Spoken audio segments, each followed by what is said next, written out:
ಮಾತರಂ ಕನ್ನಡ ಅಭಿಮಾನಿಗಳಿಗೆ, ಚಲನಚಿತ್ರ ಪ್ರೇಕ್ಷಕರಿಗೆ, ಮಹಾಪ್ರೇಕ್ಷಕ ಪ್ರಭುಗಳಿಗೆ ಶ್ರೀ ಯಜಮಾನ ಕಂಬೈನ್ಸ್ನ ವತಿಯಿಂದ ಸ್ವಾಗತವನ್ನು ಕೊಡ್ತಾ ಇದ್ದೀವಿ.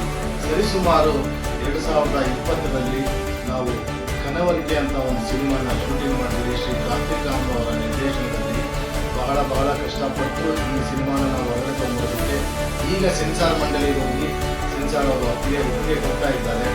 ಈ ನಡುವೆ ಒಂದು ನಿಮ್ಮಲ್ಲಿ ನಾನು ಕೇಳ್ಕೊಳ್ಳೋಂಥದ್ದು ಅಥವಾ ಹೇಳ್ಕೊಳ್ಳೋಂಥದ್ದೊಂದಿದೆ. ಏನಪ್ಪ ಅಂತಂದರೆ, ಈ ಕೆಲಸ ಮಾಡಿದಾರಲ್ಲ, ಈ ಸಿನಿಮಾದಲ್ಲಿ ಕೆಲಸ ಮಾಡಿದಾರಲ್ಲ, ಎಲ್ಲರೂ ಪರಿಪಕ್ವವಾಗಿ ನಿಷ್ಠೆಯಿಂದ ಮಾಡಿದ್ದಿದ್ರೆ ಇಷ್ಟೊತ್ತು ಬೇಗ ಆಗ್ತಾ ಇತ್ತು. ಆದರೂ ಪರವಾಗಿಲ್ಲ. ಅದು ರವಿಕುಮಾರ್ ಹೆಚ್ಚಾಗ್ಬೋದು, ಡಿಗೋಪಿ ಅವರಾಗ್ಬೋದು, ಅಥವಾ ನಿತಿನ್ ಗೌಡ ಬಿಲ್ವಾ ಸ್ಟುಡಿಯೋಸ್ ಅವರಾಗಿರ್ಬೋದು. ಮುಖ್ಯವಾಗಿ ಸಂಗೀತ ನಿರ್ದೇಶಕ ಶ್ರೀವತ್ಸ ಅವ್ರ ಬಗ್ಗೆ ಹೇಳಲೇಬೇಕು. ಬಹಳ ಕಡೆಗಣಿಸಿದ್ದಾರೆ ಅಂತಲೇ ಹೇಳಬೇಕು. ತಪ್ಪು ತಿಳ್ಕೊಬೇಡಿ ಪ್ರೇಕ್ಷಕರೇ. ಯಾಕೆ ಹೇಳ್ತೀನಿ ಅಂತಂದರೆ, ಕನ್ನಡ ಚಲನಚಿತ್ರ ರಂಗ ಇವತ್ತು ಎಷ್ಟೋ ದಿಗ್ಗಜರನ್ನ ಕೊಟ್ಟಿದೆ. ಮ್ಯೂಸಿಕ್ ನಿರ್ದೇಶಕರು ಕೂಡ, ಮ್ಯೂಸಿಕ್ ಡೈರೆಕ್ಟರ್ಸ್ ಕೂಡ ತಮ್ಮ ಪ್ರಯತ್ನ ತುಂಬ ಪಟ್ಟಿರ್ತಾರೆ. ಅದು ಆಪ್ತಮಿತ್ರ ಆಗಿರ್ಬೋದು, ಆಪ್ತರಕ್ಷಕ ಆಗಿರ್ಬೋದು. ನಿಜವಾಗ್ಲೂ ಯಾಕೆ ಹೇಳ್ತೀನಿ ಅಂತಂದರೆ, ನಮ್ಮ ಶ್ರೀ ಯಜಮಾನ ಕಂಬೈನ್ಸ್ ಅಷ್ಟು ಕಷ್ಟಪಟ್ಟಿದೆ. ನನ್ನ ಸ್ಫೂರ್ತಿಯ ತಂದೆ ಅಂತ ಹೇಳ್ಕೊಳ್ಳೋದಕ್ಕೆ ಬಹಳ ಇಷ್ಟ ಆಗುತ್ತೆ. ಡಾಕ್ಟರ್ ವಿಷ್ಣುವರ್ಧನ್ ಅವರ ಅಪ್ಪಾಜಿ ಅಂತಲೇ ಕರಿತೀವಿ ನಾವು. ಅವರ ನೆನಪಿನಲ್ಲಿ ಶ್ರೀ ಯಜಮಾನ ಕಂಬೈನ್ಸ್ನ ನಾವು ಸೃಷ್ಟಿ ಮಾಡಿದ್ವಿ. ಆದರೆ ನಮಗೆ ಸಹಕಾರ ಸಿಕ್ಕಿದ್ದು ಬಹಳ. ಆದರೆ ಪ್ರೇಕ್ಷಕ ಮಹಾಪ್ರಭುಗಳು ಖಂಡಿತ ನೀವು ನಮ್ಮನ್ನು ಮೇಲೆತ್ತೀರಾ ಅಂತ ನನಗೆ ಗ್ಯಾರಂಟಿ ಇದೆ. ನೀವು ನಮ್ಮನ್ನು ಕಾಪಾಡಿದ್ರೆ, ನೀವು ನಮ್ಮನ್ನು ಕೈ ಹಿಡಿದ್ರೆ ಖಂಡಿತ ಅದು ಬೇರೆ ಲೆವೆಲ್ಗೆ ಹೋಗುತ್ತೆ ಅಂತ ನನಗೆ ಹೇಳೋದಕ್ಕೆ ಬಹಳ ಇಷ್ಟ ಆಗುತ್ತೆ. ಇವತ್ತು ನಮ್ಮ ಟೀಸರ್ ರಿಲೀಸ್ ಆಗ್ತಾ ಇದೆ. ದಯವಿಟ್ಟು ಇದು ನನ್ನ ಒಬ್ಬ ನಿರ್ಮಾಪಕರ ಪರವಾಗಿ, ನಿರ್ದೇಶಕರ ಪರವಾಗಿ ನಾವು ನಿಮ್ಮನ್ನು ಕೇಳ್ಕೊತಾ ಇದ್ದೀವಿ. ದಯವಿಟ್ಟು ನಮ್ಮ ಕನ್ನಡ ಚಲನಚಿತ್ರ ನೋಡಿ, ಹರಸಿ, ಆಶೀರ್ವದಿಸಿ ಅಂತ ನಾನು ಕೈ ಮುಗಿದು ಕೇಳ್ಕೊತಾ ಇದ್ದೀನಿ. ಅದೊಂದು ಎಸ್ಪೆಷಲಿ ಶ್ರೀ ಯಜಮಾನ ಕಂಬೈನ್ಸ್ನ ವತಿಯಿಂದ ಬಿಡುಗಡೆ ಆಗುತ್ತಿರುವ ಕನವರಿಕೆ ಮೂವಿ, ಪ್ರಜ್ವಲ್ ಅವರ ನಾಯಕ ನಟನಾಗಿ ಅವರು ಕೆಲಸ ಮಾಡಿದ್ದಾರೆ. ಬಹಳ ಒಳ್ಳೆಯ ಕಲಾವಿದರು ಅವರು. ನಿಜವಾಗ್ಲೂ ಅವರೊಬ್ಬರ ಸಹಕಾರ ಇದರಲ್ಲಿ ತುಂಬ ಇದೆ. ಹಾಗೂ ನಾನ್ಶಿಂಗ್ ಬಸು ಅವರಿದ್ದಾರೆ, ಮತ್ತೆ ಚಿಲ್ಲರ್ ಮಂಜು ಅವರಿದ್ದಾರೆ. ತುಂಬ ಪ್ರಸಿದ್ಧ ನಟರಿದ್ದಾರೆ. ದೊಡ್ಡ ನಟರೆಲ್ಲಾನು, ಮಜಾಪಾತ್ರದ ನಟರೆಲ್ಲ ನಮಗೆ ತುಂಬ ಸಹಕಾರ ಕೊಟ್ಟರು. ಆದರೆ ತಾಂತ್ರಿಕ ವರ್ಗದವರಿಂದ ಬಹಳ ತೊಂದರೆ ಆಯಿತು ಅಂತ ಹೇಳೋದಕ್ಕೆ ತುಂಬ ನೋವಾಗುತ್ತೆ. ಆದರೂ ಪರವಾಗಿಲ್ಲ. ಶ್ರೀ ಕಾರ್ತಿಕ್ ರಾಮ್ ಅವರು ಮತ್ತೆ ಹೊಸದಾಗಿ ನಮ್ಗೆ ರೆಡಿ ಮಾಡಿಕೊಟ್ಟಲ್ಲ ಆ ಟೆಕ್ನಿಷಿಯನ್ಸ್ಗೆ ನಾನು ಯಾವಾಗಲೂ ಸದಾ ಚಿರಋಣಿ ಆಗಿರ್ತೇನೆ. ಕಾರ್ತಿಕ್ ರಾಮ್ ಅವರೇ, ನಿಜವಾಗ್ಲೂ ನಿಮ್ಮ ಪ್ರಯತ್ನ ಇದೇನೋ ಉತ್ಪ್ರೇಕ್ಷೆಯಿಂದನೋ ಅತಿಶಕ್ತಿ ಹೇಳ್ತಾ ಇಲ್ಲ. ನಿರ್ದೇಶಕರಾಗಿ ನಮ್ಮ ಕನ್ನಡ ಚಲನಚಿತ್ರರಂಗದಲ್ಲಿ ಉಳಿಸುವಂತಹ ನಿರ್ದೇಶಕರಾಗ್ತೀರಾ, ನೀವು ಬೆಳೆಸುವಂತಹ ನಿರ್ದೇಶಕರಾಗ್ತೀರಾ. ಯುವ ನಾಯಕ ನಟರಾಗಿ ನೀವು ಕೆಲಸ ಮಾಡಬೇಕು. ಒಳ್ಳೆ ಚಲನಚಿತ್ರಗಳನ್ನ ಮುಂದೆ ತರ್ತೀರಾ ಅಂತ ನಂಬ್ತಾ, ಮುಂದಿನ ದಿನಗಳಲ್ಲಿ ನಮ್ಮ ಶ್ರೀ ಯಜಮಾನ ಕಂಬೈನ್ಸ್ಗೆ ಒಳ್ಳೆ ಚಲನಚಿತ್ರ ಮಾಡ್ಕೊಡ್ತೀವಿ ಅಂತ ನಂಬಿದ್ದೀವಿ. ನಿಮ್ಗೆ ತುಂಬ ತೊಂದರೆ ಆಗಿದೆ, ಅದೆಲ್ಲನೂ ಕ್ಷಮಿಸಿ ಕನ್ನಡಿಗನ್ನ doctor karate AP. Srinath Shri Yajamana ಕಂಬೈನ್ಸ್ನ ಉದ್ಧಾರ ಮಾಡಬೇಕು ಅಂತ ಕೇಳ್ಕೊತಾ ಇದ್ದೀನಿ. ಪ್ರೇಕ್ಷಕರ ಮಹಾಪ್ರಭುಗಳೇ, ಧನ್ಯವಾದಗಳು. ಜೈ ಹಿಂದ್, ವಂದೇ ಮಾತರಂ.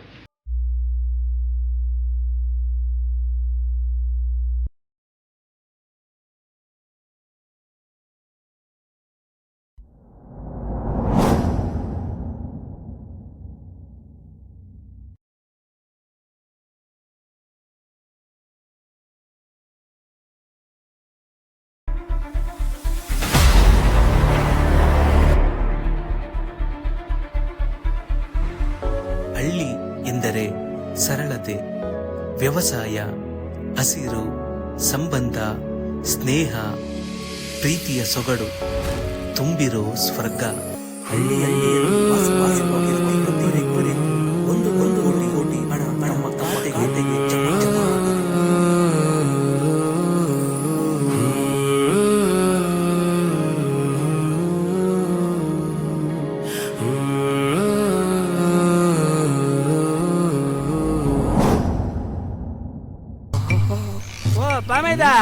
ಆಮವ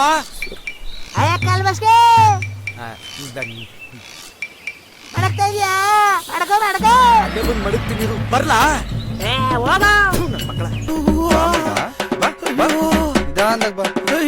ನೋಡ್ಕೊಂಬಪ್ಪ. ನಾನು ಅಂಡು ಉದಿಸ್ಬಿಟ್ಟು ನಿಮ್ ಹುಡುಗಿ ಪಾನಿಪುರಿ ಕೊಡ್ಸಕ್ ಹೋದ್ಯಾ? ನೀನ್ ಅಂಡು ಕುರ ಬೀಳ. ನಾನು ಹೊಡಿಬೇಕಂದ್ರೆ ಅಪ್ಪನ ಬಿಟ್ಟು ಬಂದಿರ್ಬೇಕು. ಇಂಥ ಕಳು ನನ್ನ ಮಕ್ಕಳು ಇರೋದ್ರಿಂದಾನೆ ಕಾಲಕ್ಕೆ ಮಳೆ ಬೆಳೆ ಏನಾಗ್ತಿಲ್ಲ. ನಿನ್ ಜೊತೆ ಮಾತಾಡಲ್ಲ ನಾನು. ಯಾಕೆ ಇಷ್ಟು ಲೇಟ್ ಮಾಡ್ದೆ? ಸಾರಿ ಕಣೆ, ಸ್ವಲ್ಪ ಲೇಟ್ ಆಯ್ತು ಅಷ್ಟೇ.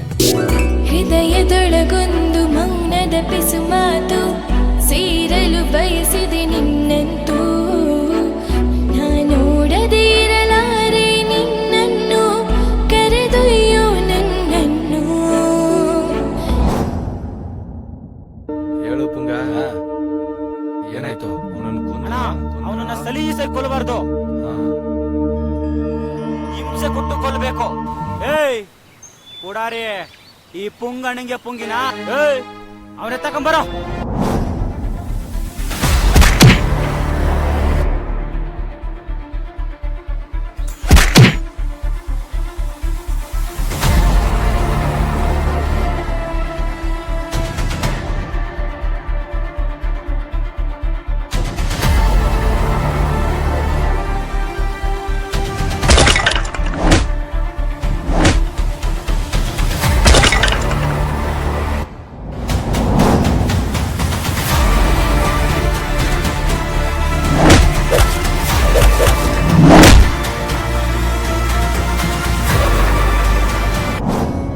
ಈಗಲಾದರೂ ಗೊತ್ತಾಯ್ತೇನಪ್ಪ, ಹಣದಿಂದ ಅನ್ನನ ಕೊಂಡ್ಕೊಳಕ್ಕಾಗಲ್ಲ, ನೆಮ್ಮದಿನೂ ಪಡ್ಕೊಳಕ್ಕಾಗಲ್ಲ. ಹಣ ಬದುಕನ್ನು ನಡೆಸಕ್ಕೆ ಮಾತ್ರ, ಸಂಪೂರ್ಣ ಬದುಕು ಹಣನೇ ಆಗಲ್ಲಪ್ಪ.